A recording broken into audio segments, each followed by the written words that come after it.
Welcome to the Paul Harrell program. Today on the show, we have Congressman Rick Crawford with us. Let's get right into it.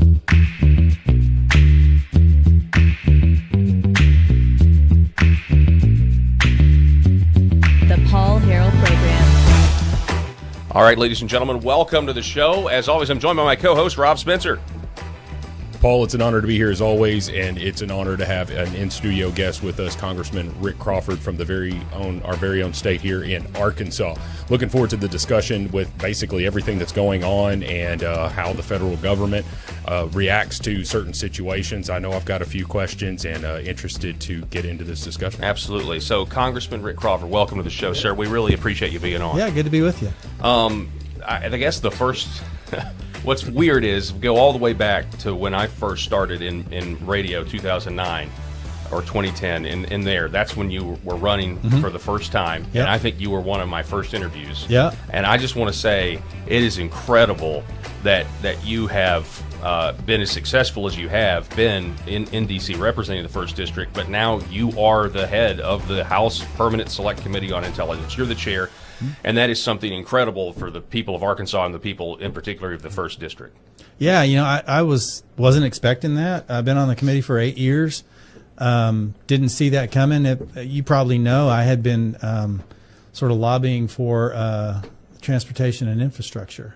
And it's amazing how, these opportunities present themselves in ways that you might not have ever anticipated. And that's what happened, and so here I am now chairing the House Permanent Select Committee on Intelligence, which is, I can't talk about everything, but I will tell you this, it's a very fulfilling job. People always ask me, are you having fun? And the answer to that question is no. It's not fun. And depends on what day you ask. You might, Sure. It's all about your attitude. Do you try to make things as positive as you can and whatnot?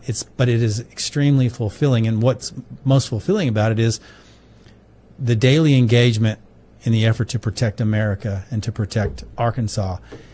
And there are some real tangible things that people don't necessarily really know. Cyber intrusions, for example, are one area, and we've seen the impact of that here in the 1st District of Arkansas. Biosecurity, how do we protect our food supply? That's, believe it or not, that's in our lane. There's a reason it's in our lane. People were asking questions about how did this Aggie get on the Intel Committee, but it was because of things like biosecurity. And I've found a way to drive these issues into the lane of national security. Food security is national security. We got to protect our food supply. So that becomes now, what they call a Title 50, priority. We've got to protect ourselves. Transportation infrastructure.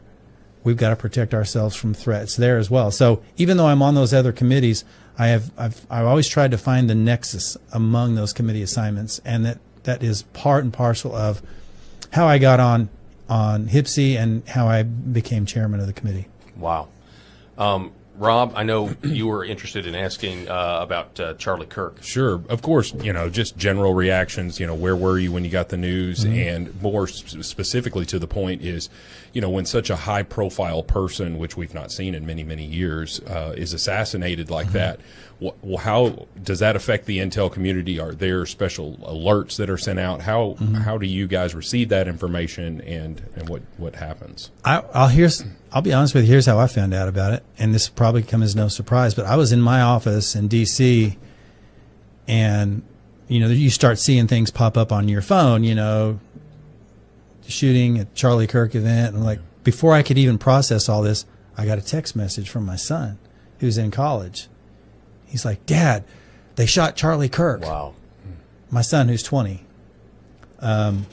which tells you how attuned young people are to what's going on, and how attuned they were to Charlie Kirk.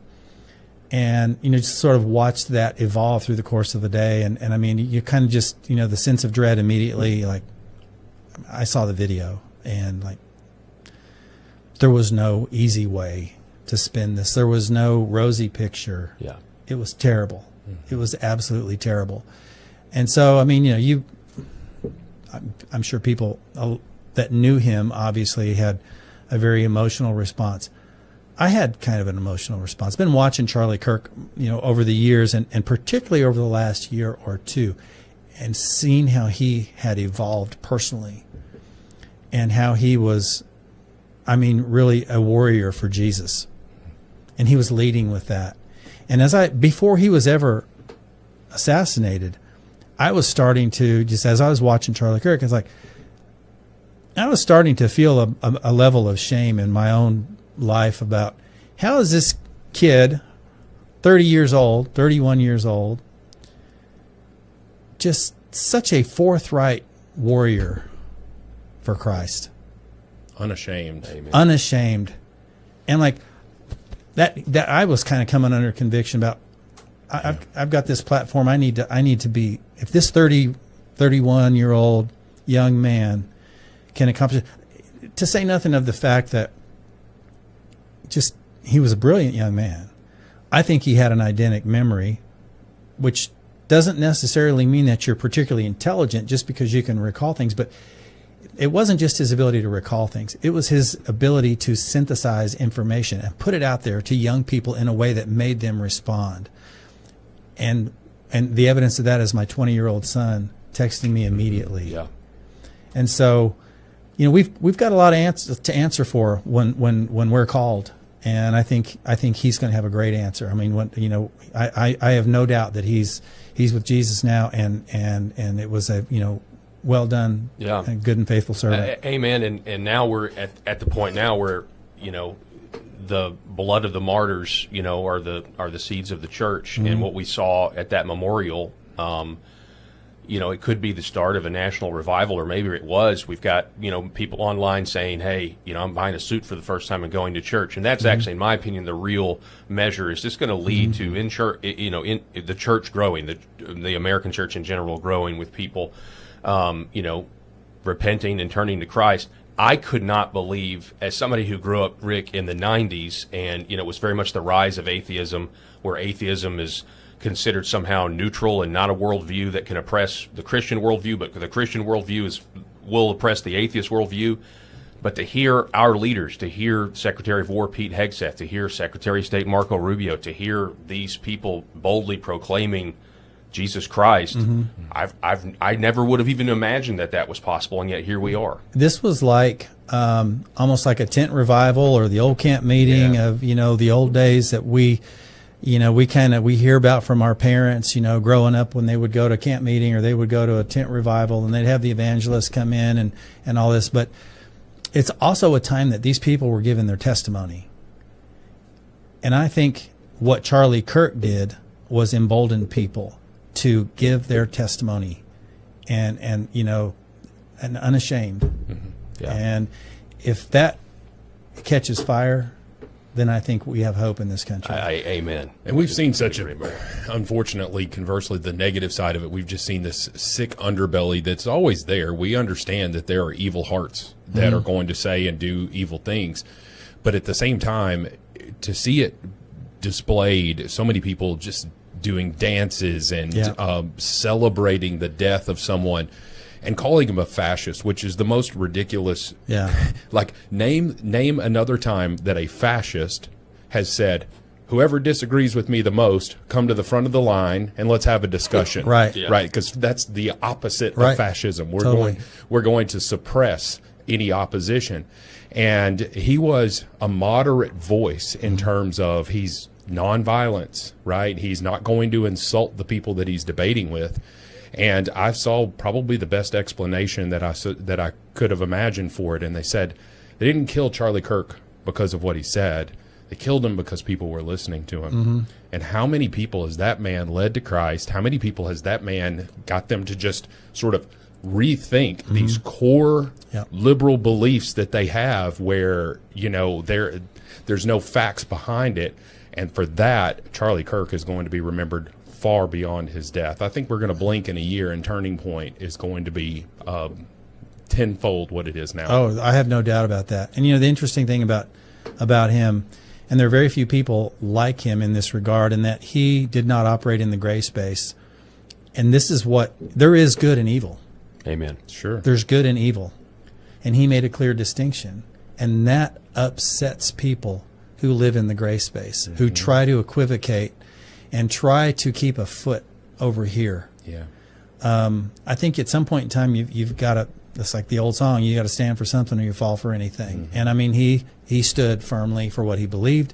He didn't make any apologies for his belief, and that made people uncomfortable. And I've seen people that had that effect on folks that were, it wasn't that they were, that it, like you said, it wasn't what he said as much as how he said it, and he did it in a way that made people uncomfortable. He reached out to people in love. He was tolerant. He was respectful. He wasn't the boogeyman that they tried to paint him as, in that he did respect people. He wasn't bombastic, but at the same time, he was, hard and fast in what he believed. Wow. Absolutely. I mean, there's no doubt that there's no way anyone could argue that he didn't fully and with his whole heart believe everything that he said, but it wasn't coming from just some sort of theoretical belief. He's a very, very studied, learned man. He wasn't extremely educated, right? He dropped out of college and all of that. But specifically to your role on the Intel Committee, with such a high-profile assassination, were there communications there? Were there alerts? Anything of that nature? We were as surprised by this as everybody else was. We didn't see this coming, and that is to say that if there was any kind of intelligence that we could have shared to prevent this, certainly we would have. And then the other thing I have to say is that's not what we do on the committee. We do not process, analyze information. We oversee the people who do. So we oversee the intelligence community. That is to say, I'm not an intelligence analyst. I'm not a spy. I'm not a collector. None of those things. My responsibility is to oversee those people who do those jobs. That said, I mean, we do get a lot of information in the process of exercising our oversight authority over these IC elements. I never saw anything to indicate that there was a threat to Charlie Kirk. Now, Charlie Kirk, as a matter of course, had a security detail that he paid for. But when you're a high-profile individual, that makes sense. Elon Musk has a very well paid for, highly trained cadre of personal, protection. Of course, because he's the richest man in the world, or he was until a week or two ago. But those high-profile, high-net-worth people are always going to have a need for security. So he did have security, but there was, at least from my perspective, I never saw anything that indicated that there was an imminent threat, other than just the typical, name calling and the belligerence that you see, chat room stuff, those kinds of things. Well, of course, you've got the media that's fanning all of this with their own propaganda. But this is a perfect segue. So, and I've said this, we've said this on the air. You and Tulsi Gabbard, with the release of the report, basically exposing that Obama ordered fake intelligence to be created and that Russia had dirt on Hillary Clinton and not on Trump, have, in my opinion, uncovered possibly the greatest political scandal, the greatest crimes, the greatest criminal conspiracy in the history of our country. And my question is, you've had that report, you've known what it said for years and years and years, and so psychologically, I just have to know, how did you do it? How did you keep your mouth shut when there's all these people that are literally, lying, like actively deceiving people to get away with it? Obviously, I know you can't reveal classified information, but was it taxing on you psychologically to know the truth and you couldn't say anything? So to give you a sense of, the things that we can control, what I can control is my behavior. I can't control other people's behavior.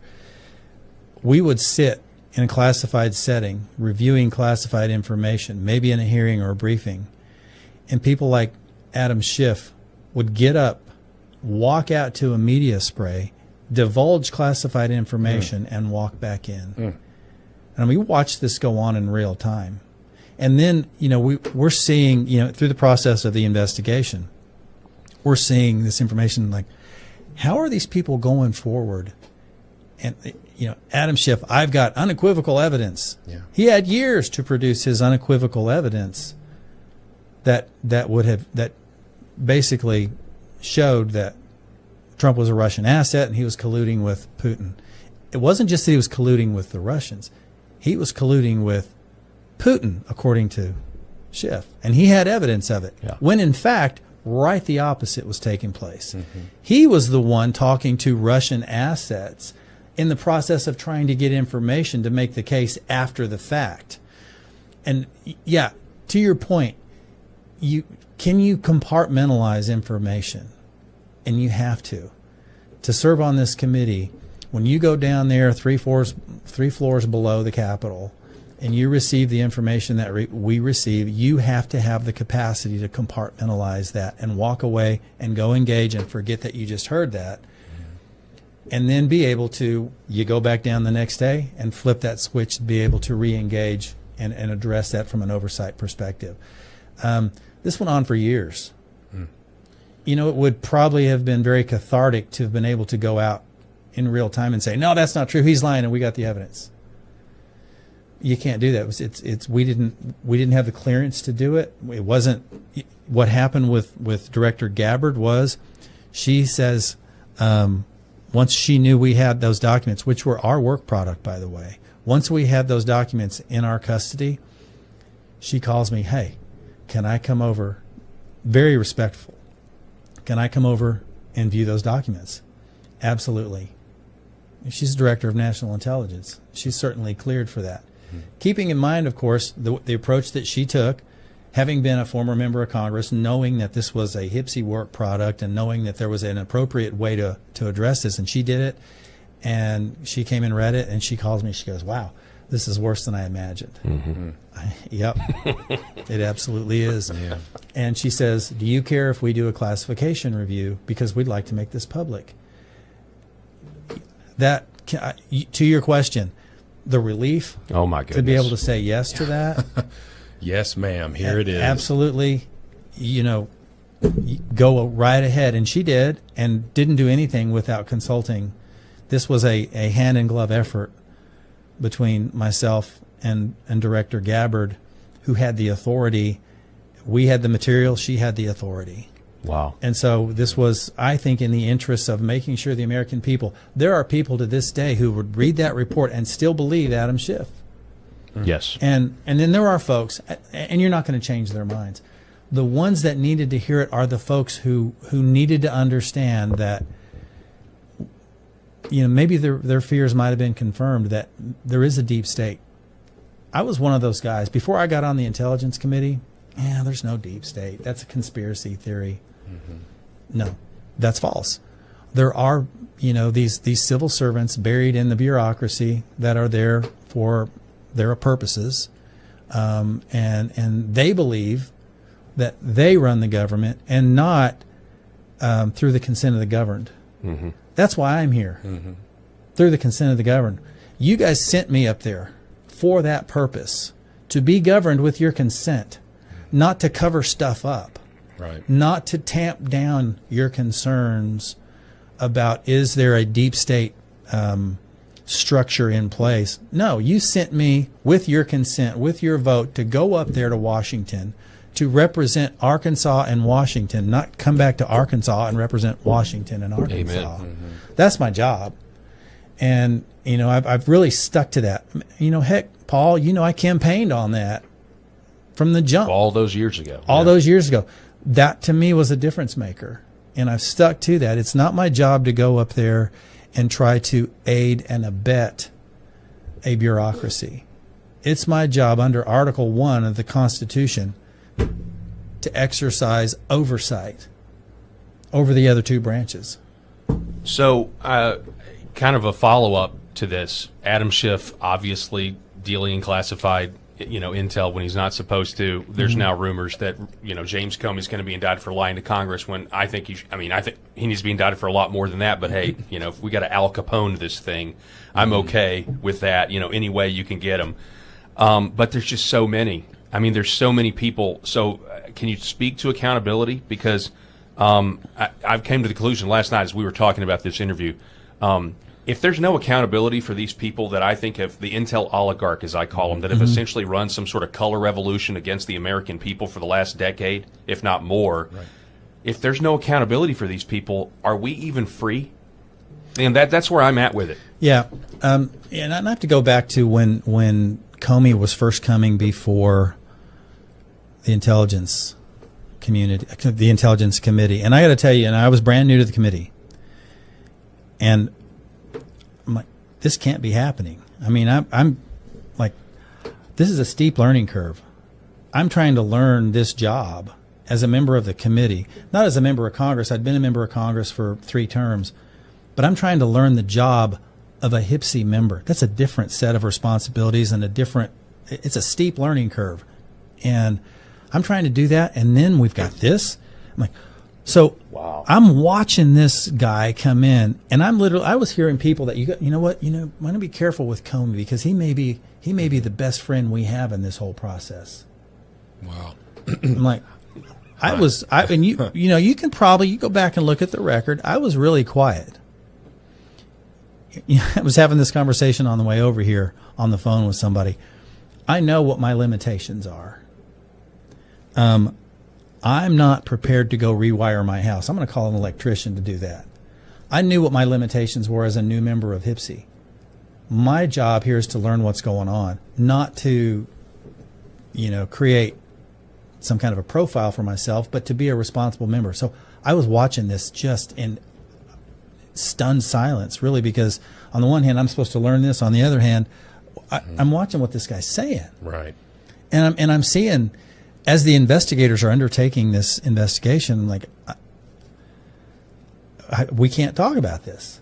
To your point earlier, I mean, it's the frustration, unbelievable. So it was very vindicating for our committee and everybody that made a contribution to that, 2 staff in particular, one of which was essentially run out. And I'm not going to mention their names because it would be, wouldn't be prudent for me to do that. It wouldn't be appropriate for me to mention their names. But I can tell you these are 2 individuals who understood completely what was going on, who did yeoman's work on behalf of the American people to get to the truth. You've seen it. You've seen their work now because Director Gabbard went through, did the classification review and released it so that you could see it. Right. That's the work they did. Those are the people I trust, one of which is still on the committee. Another individual who I have known for years now was on the committee at the time, and I still am in contact with him. These are great American patriots that did their job in the face of scorn and abuse and, your career's over, you're dead to us, these kinds of things. And they did the right thing, and you've seen their work product.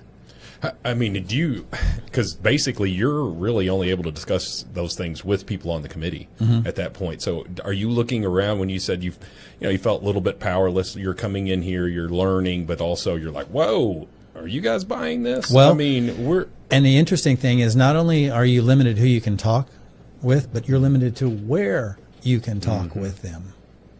And so, I'm on other committees, and I'm trying to learn this committee, and it's like, okay, I've got to go to an ag hearing, I've got to go to a T&I, a transportation infrastructure hearing, I've got to do this, I've got to do that, and then I'm home in my district, and all this kind of stuff. And meanwhile, I do have this information weighing on me, and a thought will pop into my mind. I can't pick up the phone and call my friend on the committee. That's classified information, so I can't make a note of it. It's classified. Wow.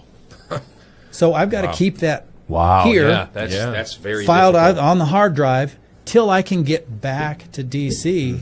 And then have these conversations in the classified setting where it's appropriate to have those conversations. It's a lot that for years to carry around. So I can tell you the sort of the collective exhale of the people who were involved when Director Gabbard said, "Can we do the classification review and prepare this for public release?" You can't believe the level of relief and vindication for the people involved. Yeah, that's incredible. But what I really do want to know, what about accountability, though? Do you think we're going to actually see some of these people be arrested? Adam Schiff, Clapper, Comey, Brennan. You mentioned the Al Capone approach. Can we get Adam Schiff on mortgage fraud? Probably. Yeah.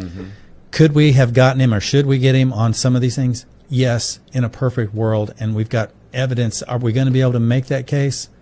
I don't know.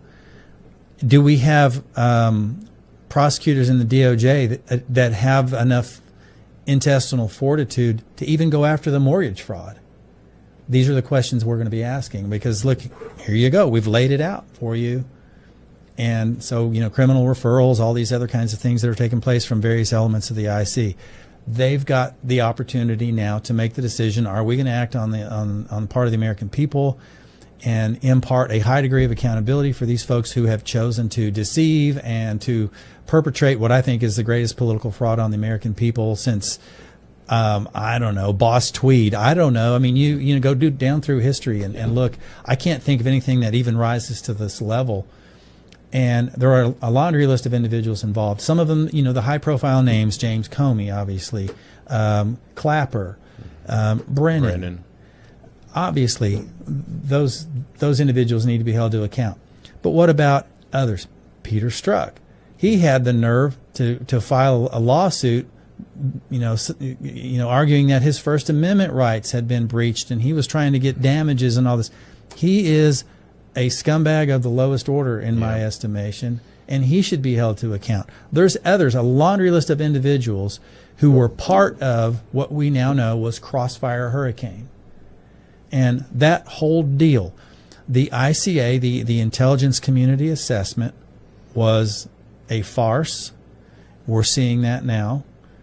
And to give you a little bit of background on how an ICA is done,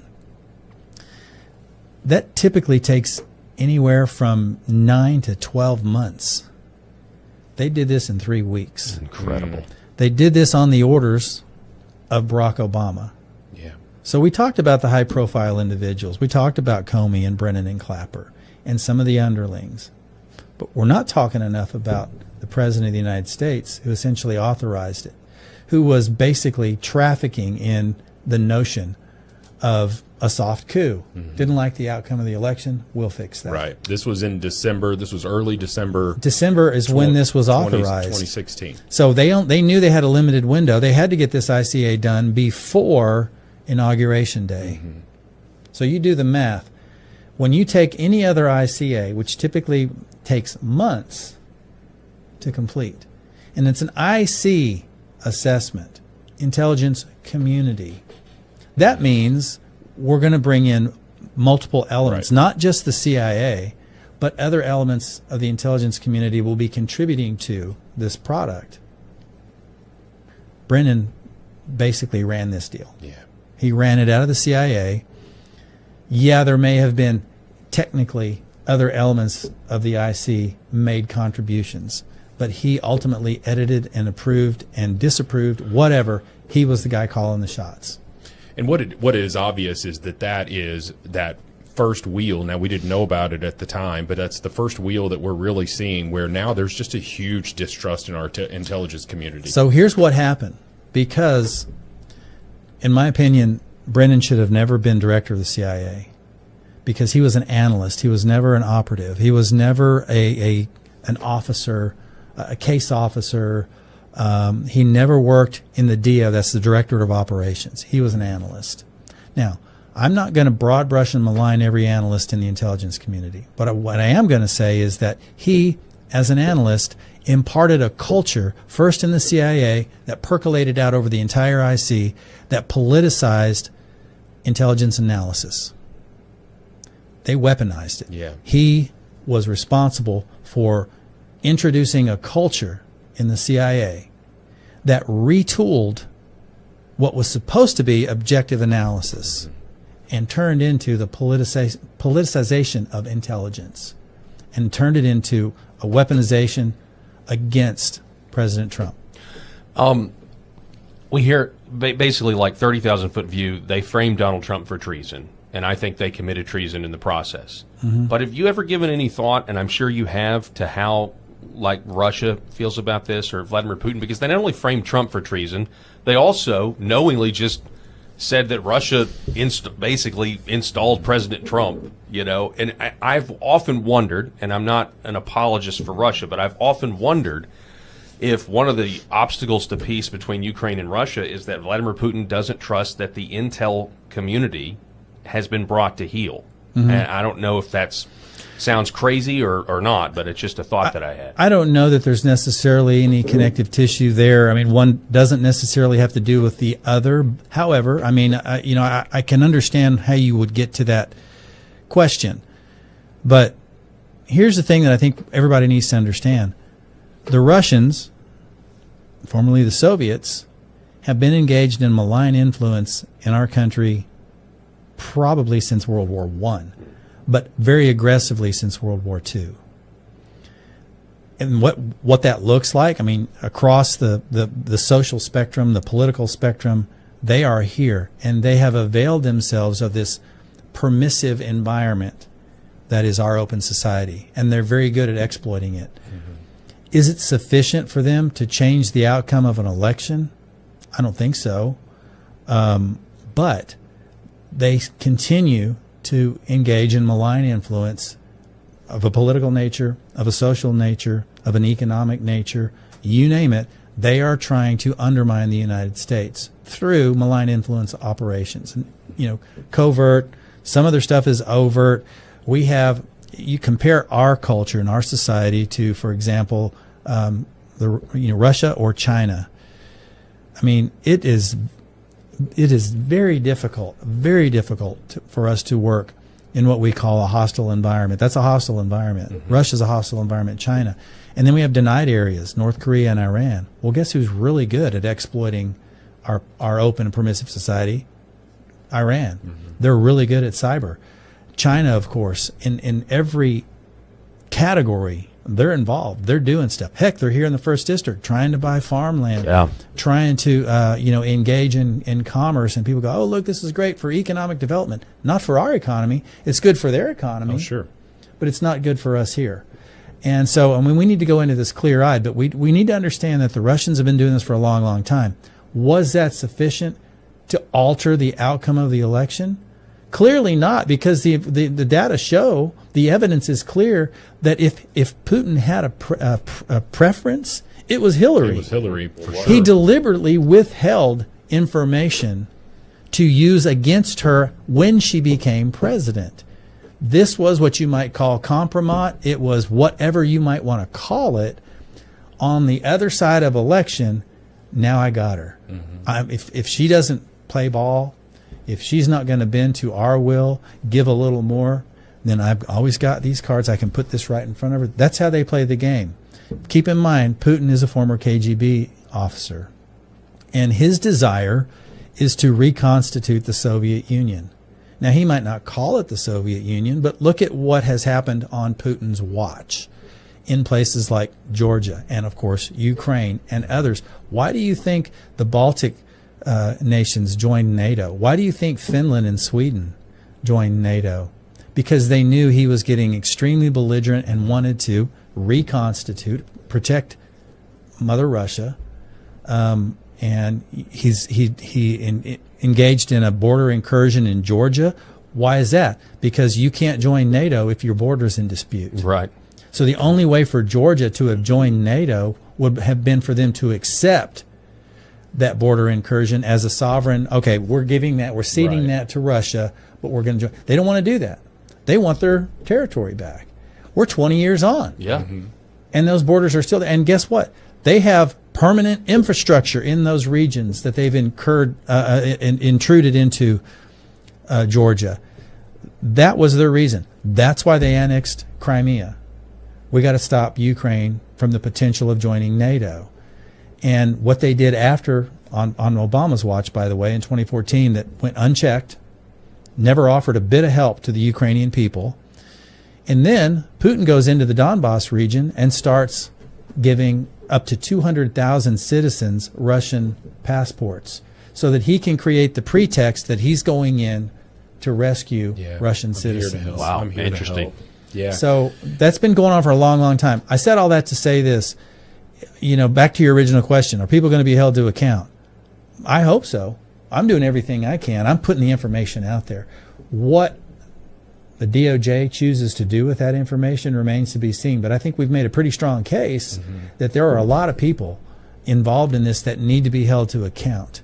And in the meantime, we can pray for, biological regime change in Russia, and maybe the outcomes will start to change a little bit. But, the situation in Ukraine is probably not going to get any better as long as Putin is calling the shots in Russia. Wow. For the layperson out there that might be listening, I do want to get to Arkansas farming, but for the, in terms of your daily briefings. So you receive, if I'm correct about this, you receive the same daily briefing as the President of the United States. Probably not exactly. I receive what's called Gang of Eight. There's a limited number of people who actually receive that. Sometimes Gang of Eight may be presidential level, but not always. So he's going to get stuff that we don't get at Gang of Eight level. Okay. But it's pretty high level stuff that the rest of the committee doesn't get. Right. And just so you know what the Gang of Eight is, that's the chairman and ranking member of the Intel Committee, the chairman and ranking member of the Senate Intel Committee, the majority and minority leader in the House, that's the Speaker of the House and the minority leader, and then the majority and minority leader in the Senate. Those are the 8 individuals who receive Gang of 8 intelligence. Okay. How do you physically receive that intelligence? Typically what they'll do is it may be through a secure communications. In some cases it might be physically brought to our SCIF, which is what you call a secure compartmented information facility. Sometimes we go there. It depends on the sensitivity of it. Yeah. You have high side communications channels that we can receive certain levels of classification on. In many cases, it might be what they call an in-camera read, where you just go look at it, and you only have a limited time to look at it and go, okay, and you got to carry that around with you in your brain. That's incredible. One of 8 people. I mean, that kind of makes you one of the most important people in the country, if not the world. Don't tell my kids that. Yeah. Like you're just dad. You're just dad. Yeah. So could you? I mean, are you? Forgive my. I'm just a lay person. You guys have been involved with this a lot longer than I have, but I mean, could you pick up the phone and call President Trump? In theory, Yeah. you see, one of the things I try to do. I told you I try to be conscious of what I'm capable of, and I also try to respect political relationships and not abuse them. Could I call President Trump? If I absolutely had to and I thought it was extremely important, then yes. Or the White House Chief of Staff. I am very, very reticent to do that because, particularly in my position, I don't want to call him and go, hey, how's it going? Yeah. Like, hey, I hear you're golfing this weekend. Or, Right. If they hear from me, it's going to be for a legitimate reason. It's going to be because something bad either is we think might happen or has happened, and vice versa. They'll call me if the situation needs it. But I just try to be really, really respectful of those contacts, and I don't want to abuse that because I want to make sure that he knows I'm serious about my job and that the people around him know that I'm serious about it. And if we're having a conversation, it's legit. I'm a credible source for them, and they don't dismiss. Oh, that's just Crawford calling up. Don't worry about that. I'm not that cry wolf guy. That's incredibly encouraging, though. That is so good Sure. because that means when you do speak, they're going to listen. Yeah. To your point, Congressman, if you did put in that call, President Trump's probably going to answer it because he's like, this is something serious, or he wouldn't be calling. Because I do not do that. And no, he knows who the chairman of HIPSI is. It's his responsibility to know who the players are. He knows, but he also knows, and I think this is good, and I think it's good for the people of the district and the state that I represent, is not abusing those privileges. And I think I try to reflect the best of our district in being respectful of those kinds of relationships. Well, we've talked about it how on the show that it's pretty neat that you're the chair of the House Intel and the chair of the Senate Intel is also from Arkansas. Yeah, when will that ever happen again? Tom There are Ever. all kinds of conspiracy theories about that. What's going on in Arkansas? What's up with Arkansas? Yeah. We know all about that. We're really important now, though. Yeah. That's what it means. We've kept you over the allotted time, but I do want to ask a Arkansas farming question. Sure. Obviously, in Northeast Arkansas, probably 3-4 weeks ago now, the big meeting in Brooklyn. They did have some good news where Sarah Huckabee Sanders announced a deal with the Taiwan and getting markets to our farmers. But I know you're aware of this crisis and you want to help. So listen, I have not strayed and will not stray from my roots, which is agriculture. I have woven agriculture into the intelligence picture, but believe me, I'm talking to farmers every day. I was just in Lake Village day before yesterday talking to a bunch of farmers down there. We're going to be talking to farmers in Stuttgart. I don't know when that's going to be, maybe next week. More farmers in this district have my cell number probably than anybody else. So I am keenly aware. That's my educational background. That's practical experience. I'm keenly aware of what's taking place in agriculture. And there are a lot of things going on. And one of the things that I'm encouraged by, number one, is our governor gets it. And she's leaned forward on this. So that's good. That's a partnership that I can't overstate the importance of, that she understands that. Number two, seeing some very encouraging news from the White House that suggests that they're going to direct some tariff revenue for farm relief. We talked about on the show that would be that's really ideal. important. And this is not unlike sort of what they did in 2017 when they first implemented Section 232 tariffs on steel, having a negative impact in ag sector. So they did what they called a market facilitation payment using CCC money. This way they can replenish CCC money with tariff revenue. That will probably come sometime after October 15th, but this relief has got to come before December. Yes. Because if it doesn't, we're looking on the other side in January. There's going to be potentially some bankruptcies, and we're going to lose a lot of farmers. And we don't want to see that happen, because we've already seen way too much consolidation take place in every sector of production agriculture and the supply chain inputs, as well as on the marketing side. We don't want to see any further consolidation, because we respect capitalism in this country, and we don't want to see this de facto vertical integration model. That's what sets our farmers apart. I mean, we had Stephen Leininger on, who's in the ag business, last week talking about this, and I was blown away that the price of corn hasn't changed since the 70s. Oh, yeah. And yet all the inputs, Here's the thing you need to understand. Corn's trading for $4 a bushel. You know how much a bushel of seed corn costs? About $400. Good grief. So do the math on production costs versus what you can make.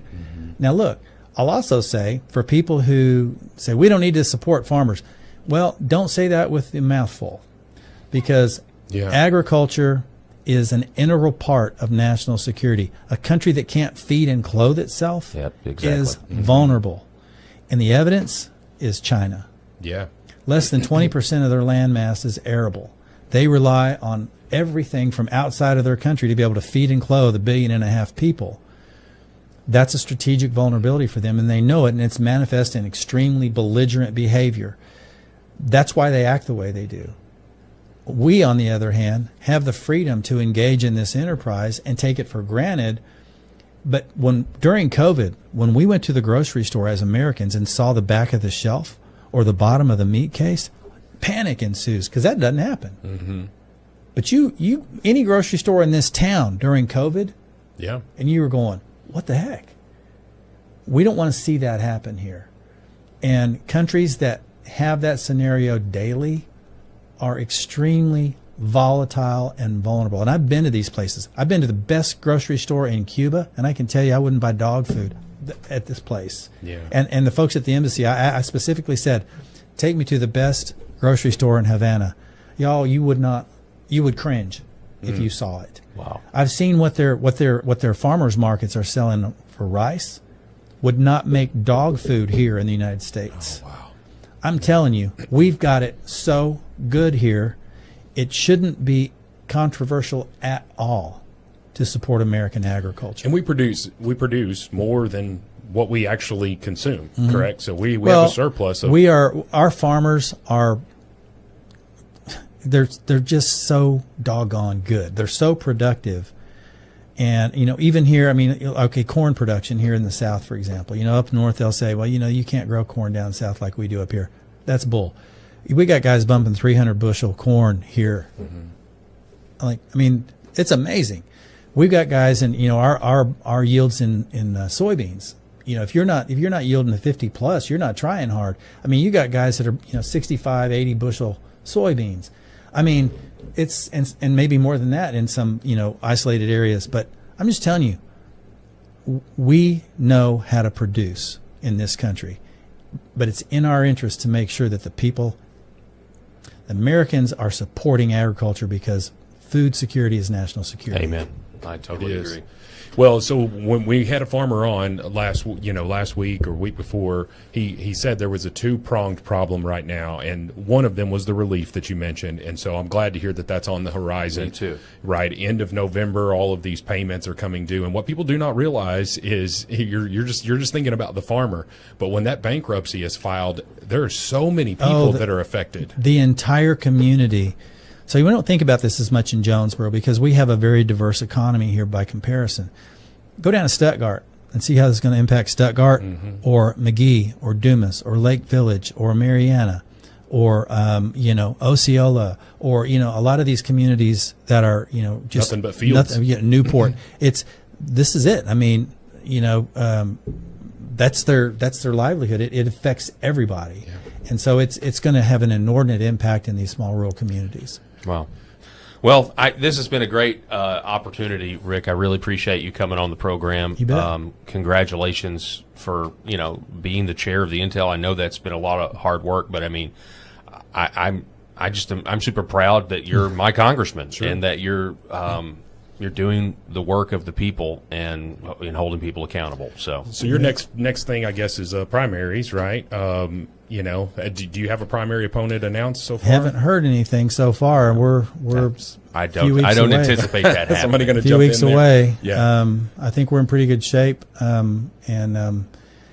Like I said, it's the honor of a lifetime to be able to do this type of work, and this is why I do it. I do it for the people here in Arkansas. I do it for my, the future of my family, but not just my family, but for y'all and your kids and what country they're going to inherit. It's on us to give them something to inherit that they can be proud of. Yeah. Amen. Thank you. We You appreciate bet. it. The Virtue Signal Hotline, yes, it's true. We're better than you. Virtue Signal Hotline, equality for all creatures. What's your question, caller? My golden retriever is gay. Should I list his pronouns on his collar, or is that dog phobic? Bark self works fine. Well, what if he identifies as non-binary? Should I hold a coming out ceremony at the dog park? That's a tasteful option. Well, maybe I should just cancel his neutering until he chooses. Well, that would respect his autonomy. Okay then, alright, I'll just teach him to bark his truth at the vet. Hashtag pause and pronouns. Hashtag gay dogs. Whistles blow, claps in time. Virtue calling on the line. Do the right thing every time. The Virtue Signal Hotline, we're better than you. Helping you shine brighter too. The Virtue Signal Hotline, it's your cue. We're better than you. All right, ladies and gentlemen, welcome back to the show. Oh, I can't believe you did that. I don't know. Somebody put me up to it. I don't know. So here's the deal. I don't know who it was. Here's the deal. So we recorded that earlier with Congressman Rick Crawford, and you may have been just about to say this, but we recorded that earlier with Congressman Rick Crawford, and something has, a lot of things have changed over the last, few hours.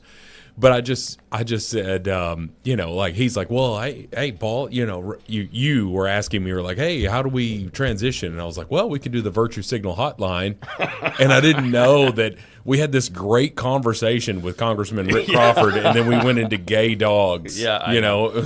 I know. I mean, I didn't know how to transition it either. So that's if you're wondering, we recorded those a long time ago, and we've just been kind of sprinkling them in. Yeah. And we've got a lot in the can that haven't actually been released yet. So it's like, my golden retriever is gay. Yeah, So here's the deal. I in no way am I making fun of someone who is gay or whatever. We saw this video. This is what gave us the idea. There was a video of a person that was standing there, and they were like, "Hi, my dog is like non-binary, trans, such and such, and goes by goes by they them pronouns." And the person interviewing was like, "Yay!" I was like, "That's your dog." Yeah. That's your dog. You know what your dog cares about? Your dog cares about you. The dog cares about protecting the house. and the dog cares about eating and sleeping. That's right. That's literally it. That's right. Okay, the dog's not sitting here like, well, I'm vegan and I identify as such. Like, Lord have mercy. I will say this, though. I want to thank Congressman Rick Crawford for coming on the program. On a serious note. Fantastic interview. Really enjoyed getting to hear his thought process when Tulsi Gabbard called him and said that. I think that was, to me, the biggest part. Yeah. And him recounting when Tulsi Gabbard called him about the Intel Committee report, may I see it? He says yes, and then she says, we want to declassify this and release it to the public, and he's like, do thank it. the good Lord. I've been saying it for, at that point, what was it, 8 years? Yeah. And so when the report came out, I thought of Rick immediately. Sure. I thought of Rick immediately. It was like, Rick has been having to keep this all to himself, while Adam Schiff and all these other people go out and just continue to peddle falsehoods that Russia installed Donald Trump as the president. But he did mention the tariffs potentially going to help farmers, not only in Arkansas, but all across the country. And weirdly enough, as soon as we got done with the interview, we found this clip from Eric Daugherty that President Trump is going to take some tariff revenue and is going to give it to farmers. 1 million more than we knew.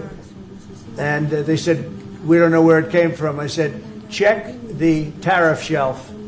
They came back the following morning. They said, you're right, sir, it came from the tariffs. We've never seen anything like this. So what we're going to be doing is we're going to be taking some money from all of the tariff money that we've taken, and we're going to distribute it to our farmers until the tariffs kick into their benefit, which ultimately the farmers are going to be making a fortune.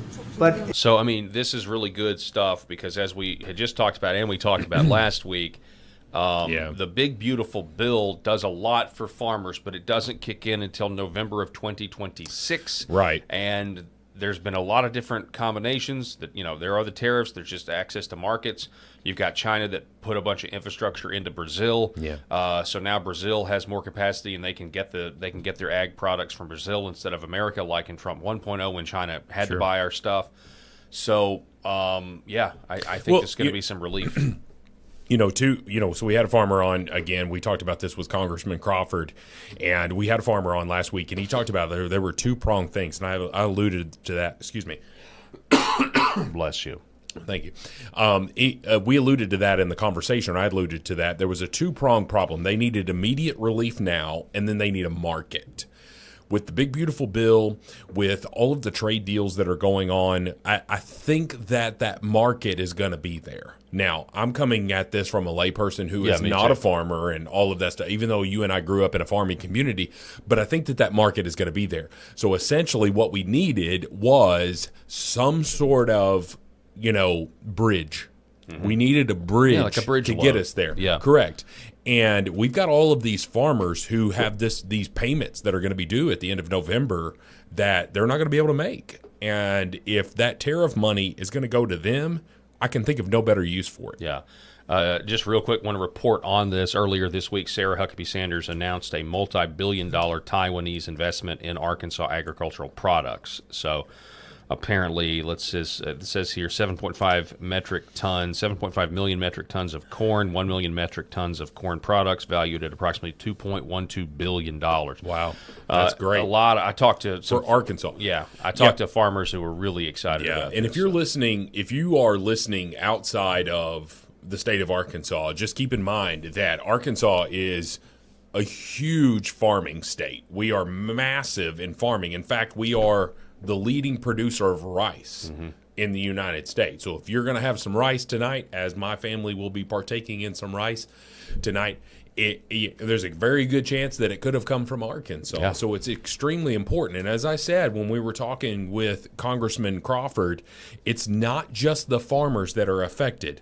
It is these communities. It is these equipment manufacturers, seed producers, all of these people in the downline that if these farmers have no sort of way to make that payment, all of these people who need that payment to be able to support their families are gone. And so someone who is cynic might just say, well, that's capitalism, right? Only the strong, can make it through there and all of that stuff. But when you're talking about the fact that these mom and pop farms are going out of business, then what are you doing? You're selling to these bigger conglomerates. You're only empowering people like Bill Gates. That's that exactly nobody right. trusts, and you don't want Bill Gates who in wants charge to of eliminate cattle. You don't want Bill Gates in charge of our food supply. I You want completely him as agree. far away from it as you possibly can get. Yeah.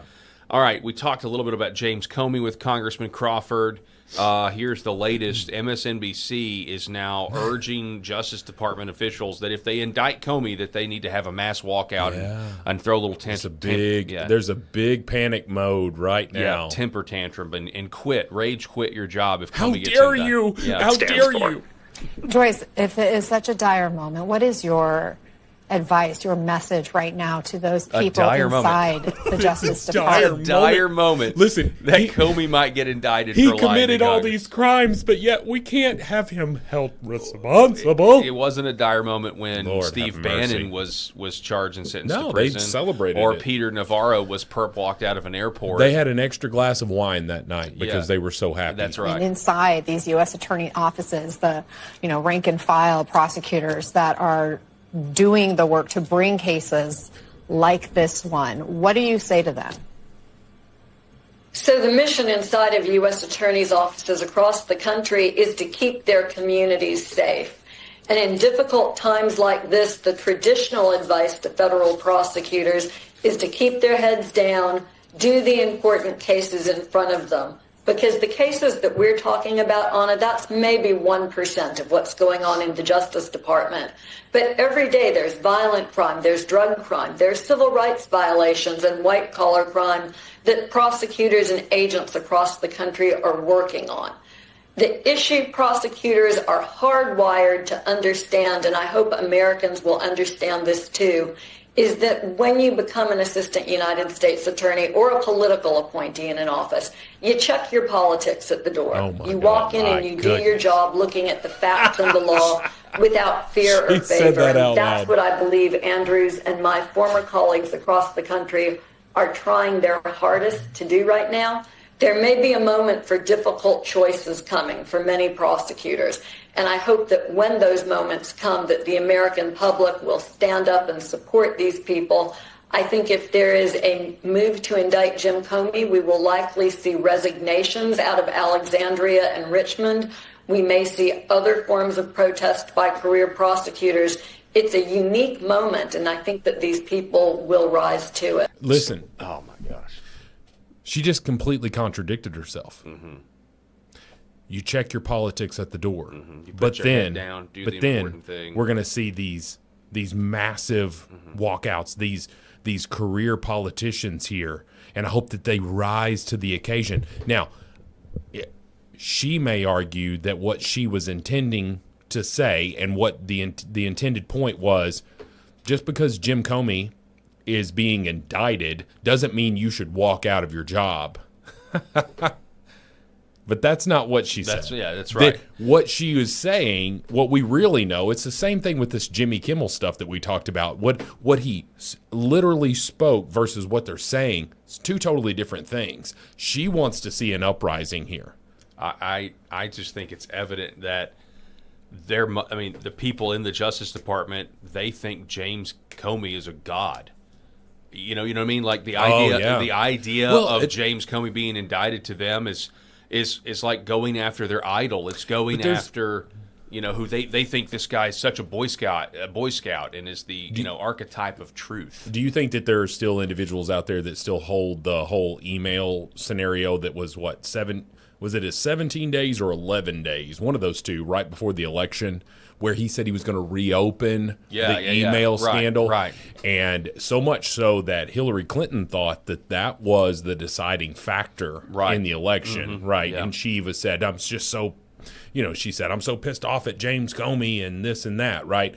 And, we don't know if that's the truth. I mean, I wasn't there with the tape recorder. But regardless, what we see here are liberals being called to carpet, and they are stomping their feet about it, and they're mad. Last we have is that Fox News is reporting that grand juries are assembled for Comey and maybe even others, people like John Bolton. So let's hope. We'll see. It's going to be interesting. No, we don't have a show on Fridays, folks, so we're going to have to see you on Monday. Again, special thanks to Congressman Rick Crawford and Rob Spencer. Thank you so much, as always, for co-hosting this show with me. Glad to be here, as always. Make sure you're following us on all social media, and appreciate Hometown for tuning in. Yeah, absolutely. Folks, everybody have a great weekend. Follow us, like Rob said. We'll keep you abreast of anything that we want to say, especially when it comes to holding these deep state criminals accountable. God bless.